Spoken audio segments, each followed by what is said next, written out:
Olá, irmãos, graça e paz, tudo bem? Seja bem-vindo a mais uma aula da nossa Escola Bíblica. Eu sou o pastor Wagner Dionísio e esse é o nosso canal de estudo da Igreja do Nazareno, Comunidade Leste.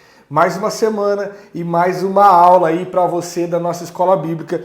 Hoje nós vamos falar sobre o panorama bíblico. Você que já tem nos acompanhado sabe que nós estamos falando sobre esse tema e hoje nós vamos falar sobre o livro de 2 Crônicas, né? O segundo livro de Crônicas. Semana passada nós falamos do primeiro. E você que apareceu aqui hoje nesse canal, viu esse vídeo, eu quero te convidar a ir lá nos nossos vídeos anteriores e ver o panorama bíblico dos outros livros da Bíblia até aqui, que nós estamos gravando o segundo livro de Crônicas, beleza? Vamos lá, vamos para a nossa aula. Antes eu quero fazer uma oração. Se você pode, feche seus olhos aí onde você está. Eu sei que há pessoas que me assistem nas suas casas, no seu trabalho, há pessoas que nos ouvem pelo carro. E aí então, se você pode, feche seus olhos aí. Pai, obrigado, Senhor Pai, por esse dia. Obrigado, Senhor Pai, pelo privilégio, pela oportunidade de estarmos aqui, de podermos falar acerca da Tua Palavra, de podermos conhecer acerca da Tua Palavra, Senhor, daquilo que o Senhor deixou para nós como manual de conhecimento e de aplicação na nossa vida. Pai, em nome de Jesus, fica conosco, nos ensinando.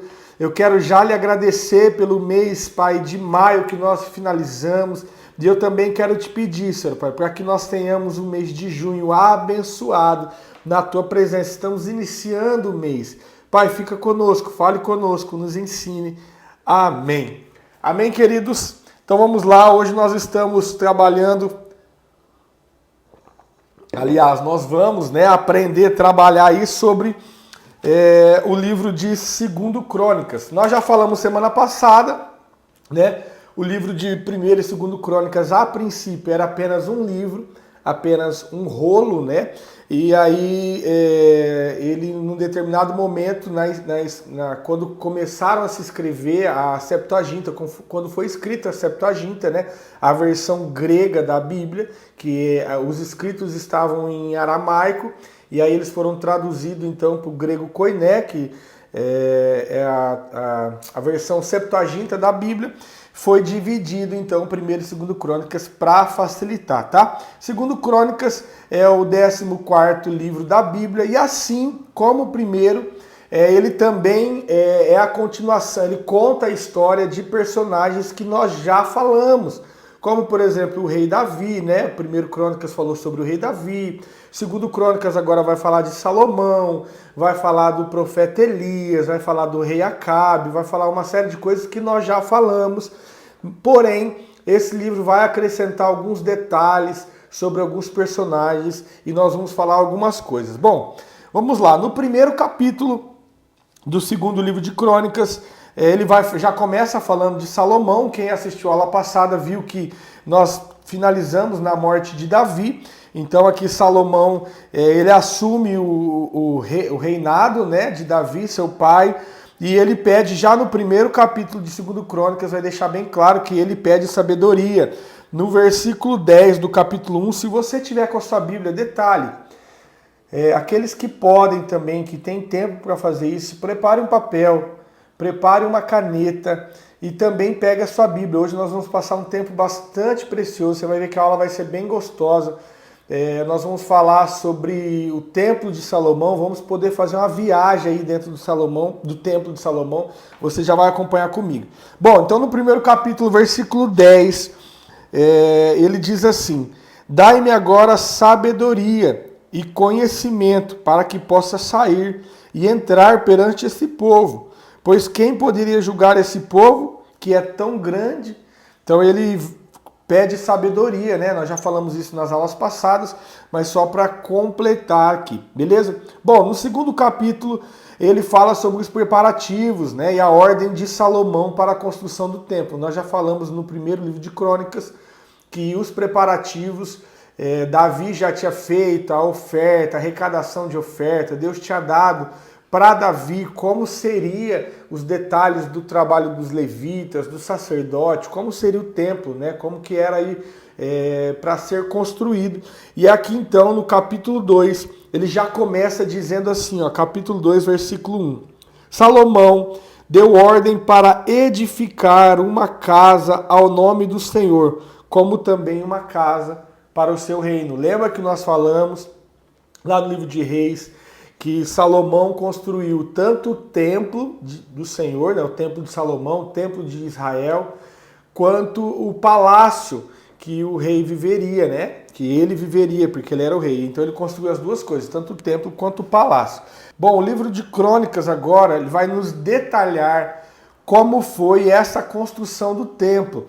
Do capítulo 3 até o capítulo 7, ele vai dar detalhes de como foi a construção do templo, como que eram as paredes, como que era, inclusive medidas, né? Medidas de tal elemento, medida de espaço, medida que eram os querubins, medida que era o altar de sacrifício. Nós vamos ver isso agora em seus detalhes, tá?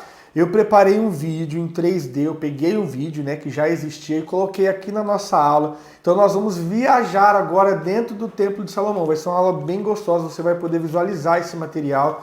E você que tem o costume de apenas ouvir, eu sei que algumas pessoas ouvem no carro, algumas pessoas ouvem enquanto estão trabalhando, fazendo alguma coisa, lavando louça. Se você tem esse costume, nessa aula você vai precisar parar. Por quê? Porque agora nós vamos visualizar as coisas.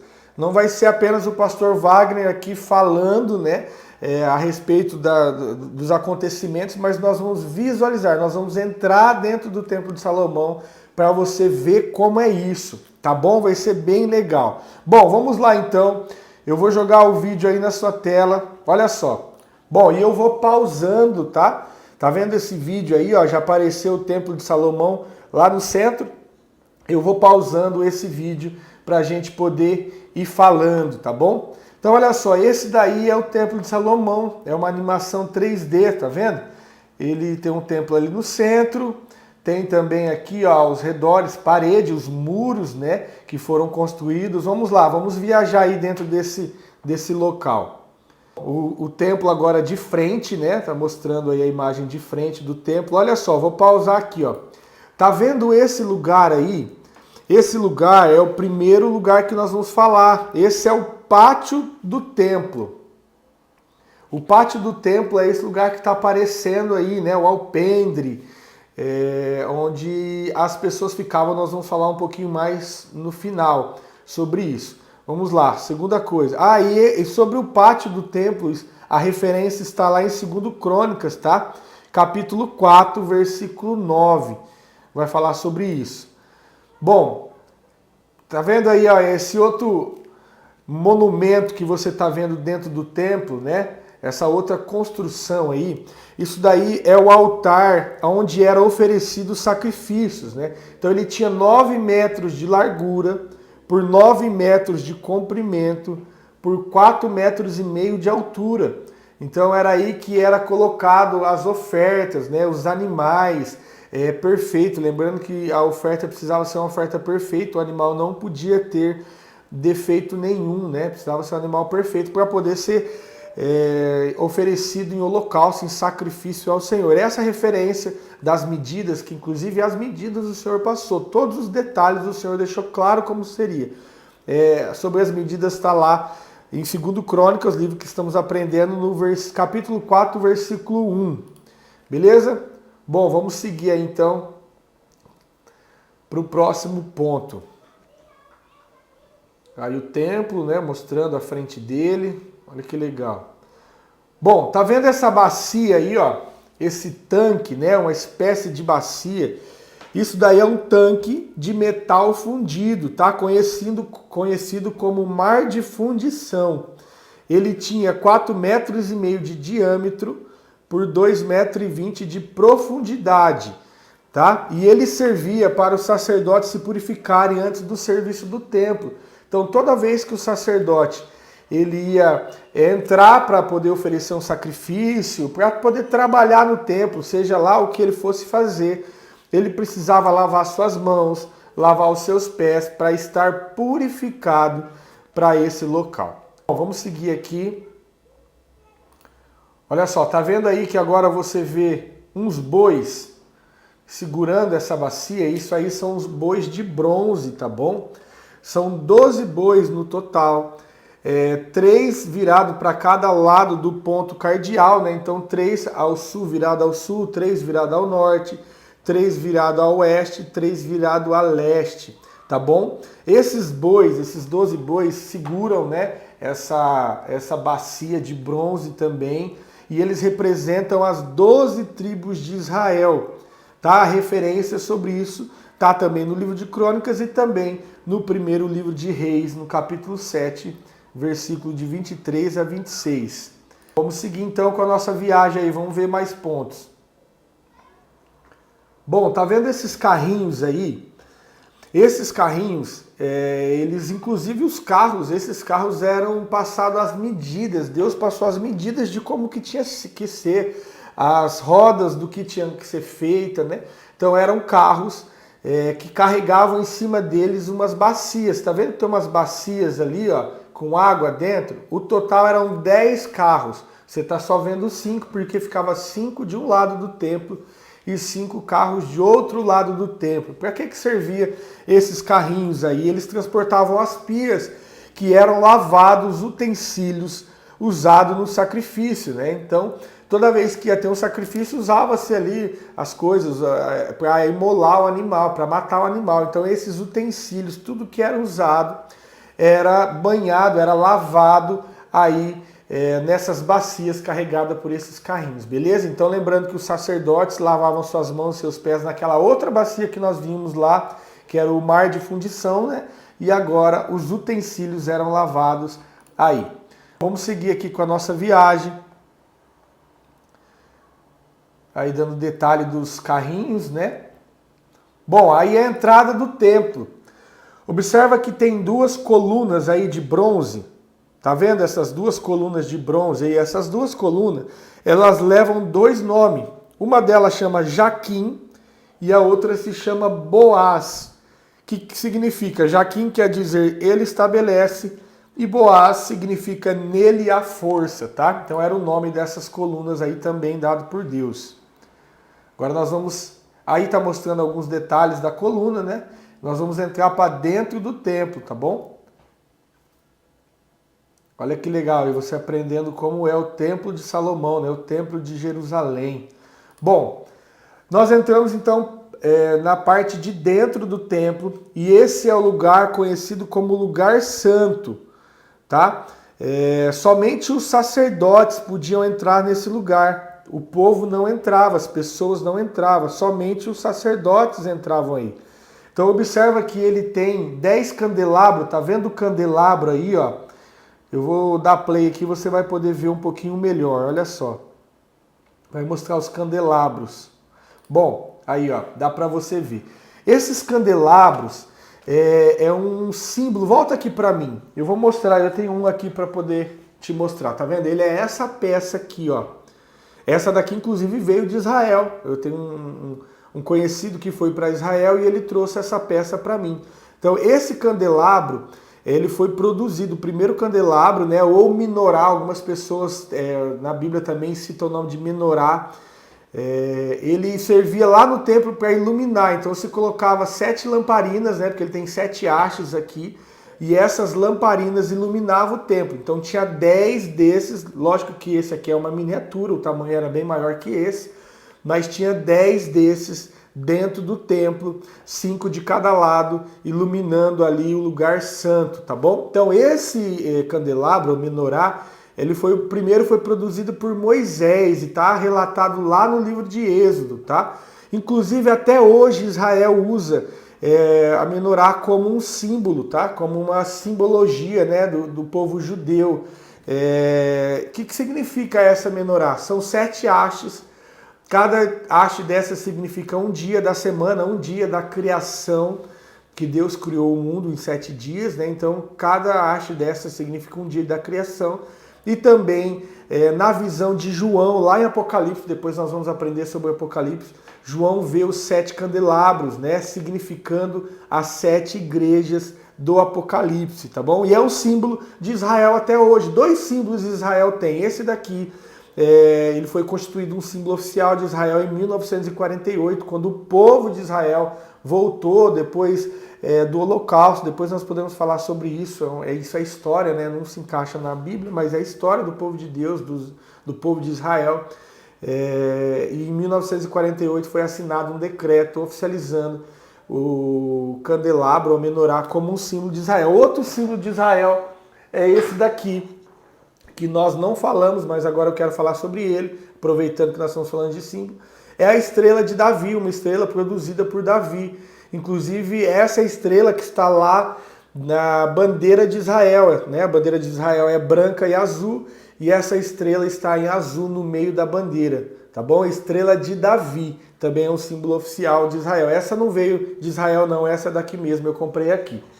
Beleza? Bom, vamos prosseguir então com a nossa viagem no templo. Vamos lá. Então aí você está vendo novamente o lugar santo, né? Com os candelabros, 10 candelabros, 5 de cada lado, que fazia a iluminação do templo. Olha aí como é bonito. Ó, deixa eu só dar um detalhe, pausar aqui para te dar um detalhe. Tá vendo esse lugar que você está vendo todo dourado por dentro? Isso tudo é ouro, viu, querido?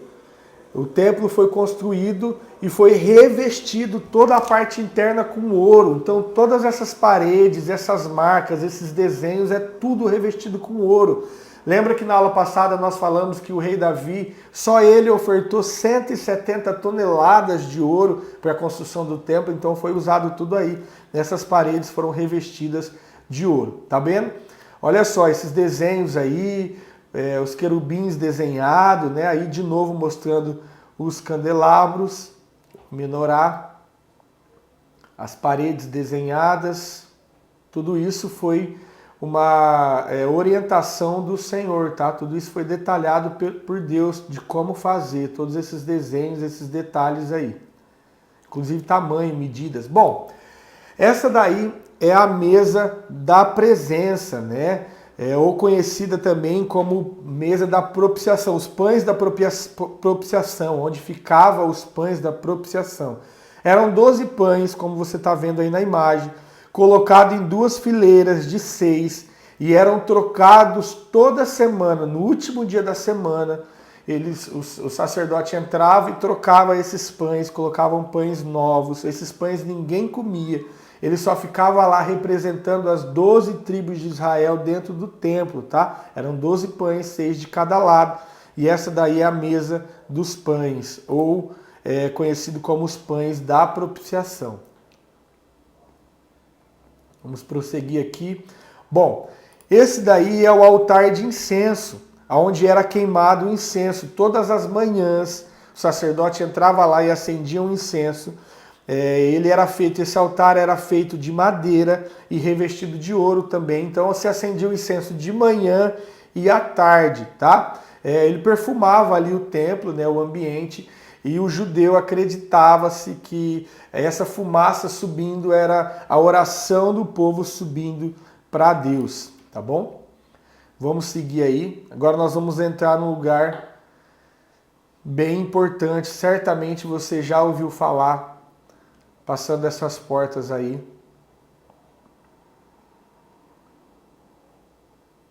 Bom, esse que você está vendo é o lugar santíssimo, ou santo dos santos, né? Algumas pessoas já ouviram falar aí, nós até cantamos na igreja, né? Quem já pisou nos santos dos santos, em outro lugar não sabe viver. Então, dentro desse lugar, ele ficava a Arca da Aliança. Lembra que nós falamos da Arca da Aliança já? A Arca da Aliança, nós vamos ver detalhe dela aí, vai mostrar ela. A Arca da Aliança é onde ficava 3 elementos, que eram o maná, a vara de Arão e as tábuas da lei, e ela significava a presença de Deus, tá? Vai mostrar aí a Arca da Aliança. Esse espaço, ele tinha 5 metros, tá? 5 por 5. A palavra diz que ele tinha 10 côvados, né? Então ele tinha 5 metros, 5 por 5 aí, formando um quadrado. Tá vendo esse que vocês estão vendo aí na tela? Esse daí são os querubins, que também foi determinado como tinha que ser feito. Esses querubins, esses 2 querubins, eles foram feitos com 4,5 metros de altura, e eles foram feitos com madeira de oliveira e revestido de ouro. Então eles tinham 4,5 metros de altura e as suas asas tinha 2,25 metros cada asa. Observa que uma das asas encostava na parede do templo e a outra asa encostava na outra asa do outro querubim. Então elas se uniam ali e ficavam em cima da Arca da Aliança. Tá vendo? Olha aí, você vendo a imagem. Bom, deixa eu dar um detalhe antes da gente sair aí do Santo dos Santos. Nesse lugar, Santo dos Santos, somente o sumo sacerdote podia entrar. Então havia uma linhagem. Havia os sacerdotes e havia o sumo sacerdote, que era um nível acima do sacerdote. Somente o sumo sacerdote podia entrar aí. Lembra que no templo somente o sacerdote podia entrar? Agora no Santo dos Santos, no lugar santíssimo, somente o sumo sacerdote entrava. Então, e ele entrava uma vez por ano, tá? Que era no dia do perdão, né? No dia da expiação. Ele levava um sacrifício ao Senhor, e o Senhor ali redimia o pecado dos povos. A morte daquele animal, o sacrifício daquele animal fazia com que o Senhor fosse em favor do povo de Israel. Então era conhecido como Dia do Perdão, tá bom? Então vamos ver outras partes do templo aí, tá saindo. Olha só, o templo ele foi construído com pedras que havia sido preparado. Isso é uma curiosidade, tá? Havia sido preparado nas pedreiras, para que assim, durante a construção, não houvesse barulho de martelo, machado ou qualquer outra ferramenta. Então não podia se ter barulho. Então essas pedras foram trabalhadas aí para que não houvesse barulho na construção, nem de martelo batendo, de ferramenta, nada disso, tá? Isso está lá relatado no primeiro livro de Reis, capítulo 6, versículo 7. Bom, aí você está vendo o templo por fora. Salomão levou 7 anos para construir esse templo, né? O pátio aí que você está vendo, ele tinha 2 divisões. Então ele separava os sacerdotes do povo. O povo não podia chegar próximo ao altar de sacrifício, a não ser que ele tivesse trazendo, né? Sempre eles tinham que estar trazendo uma oferta sem defeito, uma oferta de sacrifício sem defeito. O povo, as pessoas comuns, não podiam entrar dentro do templo. Por isso que aqueles 12 pães, lá os pães da propiciação, estão lá representando as 12 tribos, ou seja, representando todo o povo de Israel dentro do templo. Por isso que aqueles pães estão lá. Bom, esse daí é o templo, está mostrando aí alguns detalhes por fora. Agora você já consegue visualizar como era, né? Como foi a construção do templo de Israel. Olha que bonito. É isso aí. Espero que você tenha se divertido aí em ver esse vídeo. Deixa eu voltar aqui no nosso cronômetro. Nosso tempo está se passando e nós vamos falar mais algumas coisas aí para a gente encerrar a aula. Espero que você tenha gostado dessa viagem dentro do templo. É bastante curioso, é aprendizado para você, porque a gente ouve sempre falar sobre o templo de Israel, o templo de Salomão, mas muitos de vocês não tinham ideia de como era esse templo. Isso aqui era um símbolo para o povo de Israel, né? Então, esse daí é a construção do templo. Bom, depois o livro de 2 Crônicas vai dar alguns detalhes de personagens, de pessoas que nós já falamos. Por exemplo, da visita da rainha de Sabá ao rei Salomão. Depois ele vai falar da divisão do reino, vai dar alguns detalhes também. Lembra que o reino se divide em reino do norte e reino do sul, com a sua capital em Samaria, em Jerusalém. Depois ele vai falar sobre Roboão, vai falar sobre o rei Abias, sobre o rei Asa, vai falar também sobre o rei Jeosafá, rei de Judá, né? Vai falar sobre Micaías, vai falar sobre o rei Acabe. Lembra que nós falamos do rei Acabe, que era o rei de Israel, né? Marido de Jezabel, que perseguiu o profeta Elias. Aqui nós chegamos no capítulo 20 de 2 Crônicas, segundo livro de Crônicas, e eu quero te dar um detalhe de uma história aqui. Eu quero contar uma história que eu gosto bastante, e eu quero contar para você o que aconteceu nessa história. Olha só, o rei Josafá era rei do reino de Judá, do reino do sul, norte e sul. Então a capital era Jerusalém, conhecido como reino de Judá. Ele era o rei desse reinado. E aí então ele fica sabendo que os inimigos, os amonitas, os moabitas e o povo do Monte Seir está vindo para vencer o povo ali de Judá, para lutar contra o povo de Judá. 3 povos se juntaram para lutar contra o povo de Judá, contra o exército de Judá. E aí então o rei Josafá, ele fica ali sem saber o que acontece, ele chama as pessoas, os guerreiros e a população, institui um jejum, institui um período de oração ali para aquele povo. O Senhor então, no versículo 14 do livro, do capítulo 20, ele usa então o seu Espírito para falar. Então veio, você pode ler comigo, então veio o Espírito do Senhor no meio da congregação sobre Jaziel, filho de Zacarias, filho de Benaías, filho de Jeiel, filho de Matanias, levitas dos filhos de Asaf. E disse-lhe, então o Senhor usa esse homem, o Espírito do Senhor usa esse homem para dar um recado para o rei de Judá e para aquele povo. Disse ele, dai ouvidos todo Judá, e vós, moradores de Jerusalém, e tu, ó rei Josafá, assim vos diz o Senhor, não temais, nem vos assustei por causa dessa grande multidão, pois a peleja não é vossa, mas de Deus. Amanhã descerei contra eles, eles subirão pela ladeira de Zize, e os acharei no fim do vale, de fronte do deserto de Jeruel. E nesta batalha não tereis que pelejar. Parai, está em pé, e vede a salvação, que o Senhor para convosco, ó Judá e Jerusalém. Não temais, nem vos assustei. Amanhã saí-lhes ao encontro e o Senhor será convosco. Então olha só, a multidão está vindo. O inimigo era muito numeroso, porque eles tinham juntado ali 3 povos, né, os amonitas, os moabitas e os povos do Monte Seir, para lutar contra o rei de Judá, contra o povo de Judá. Josafá fica com medo, estabelece um período ali de jejum, de oração. No dia seguinte, então, como o Senhor tinha dito, ó, vocês não vão precisar lutar, vocês vão ver o livramento que o Senhor vai dar para vocês, que eu vou dar para vocês. E aí então no dia seguinte eles se levantam, vão para guerrear. Josafá, o rei, ele consulta o povo ali e coloca na frente da batalha os cantores. Os cantores vão ali com seus instrumentos, cantando e louvando, adorando o nome do Senhor. E quando eles chegam no monte, eles olham lá para baixo e aquele povo que era numeroso, a palavra diz que o Senhor colocou emboscada no meio daquele povo e eles começaram a matar uns aos outros. Eles começaram a brigar entre si, os amonitas, os moabitas contra o povo do Monte Seir, e eles se exterminaram. Não sobrou ninguém. Quando o povo de Judá chega em cima do monte e olha lá para baixo, ele só vê corpos, as pessoas estão mortas, eles não precisaram lutar, como o Senhor tinha dito para eles.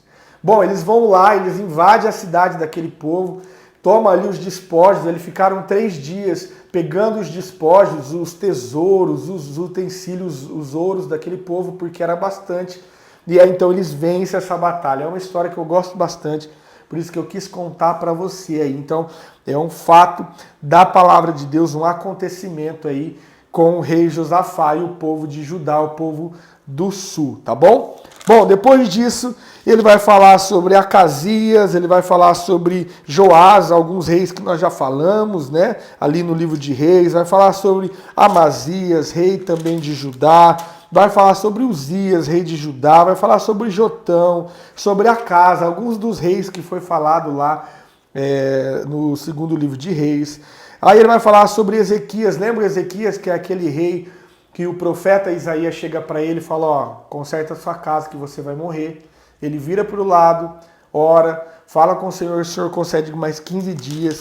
Bom, depois dele vai ter o filho dele, Manassés, que também foi rei, né? Assumiu o reinado do pai aí muito garoto, muito jovem. Depois vai falar sobre as reformas que o rei Josias fez. Lembra que nós falamos que o rei Josias foi aquele que restabeleceu algumas culturas, inclusive a festa da Páscoa, que o povo não celebrava mais, né? Depois vai falar sobre Jeoacás, vai falar sobre o rei Jeoaquim, rei de Judá.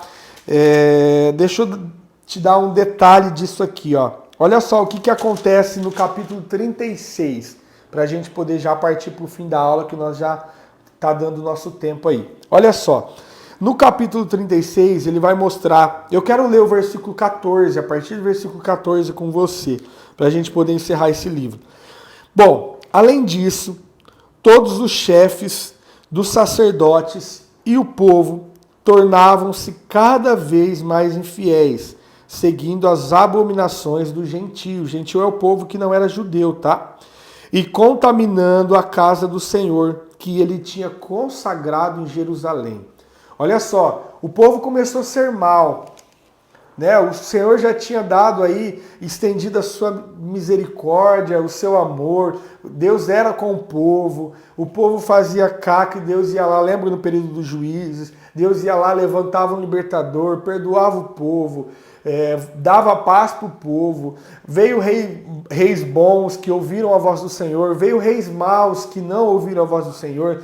Depois de Salomão, né, que construiu o templo, vieram vários reis, o reino se dividiu, vieram mais reis. E aí, então chega no momento que o povo estava assim, andando em desacordo à vontade de Deus. O povo já não estava fazendo mais aquilo que agradava o Senhor há muito tempo. E aí esse versículo que nós lemos diz que os sacerdotes, né, e o povo estava se tornando cada vez mais infiel. Olha só o versículo 15.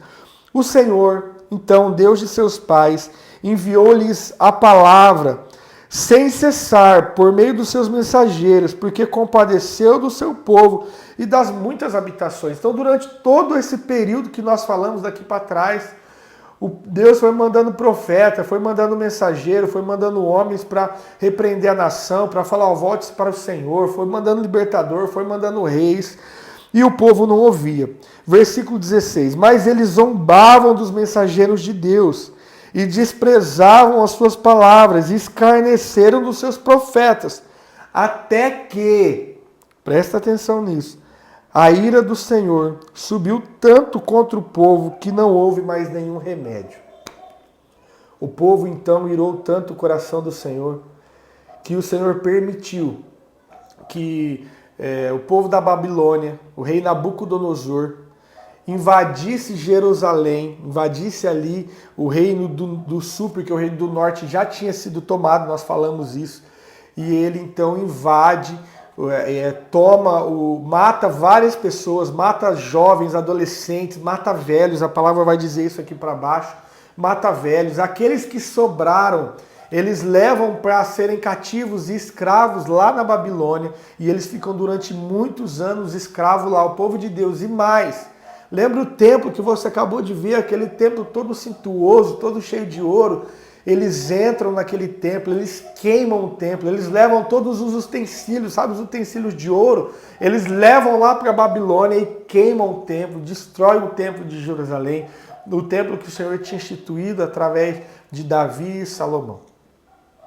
E aí então, esse foi o castigo do povo, foi ser levado cativo lá para a Babilônia.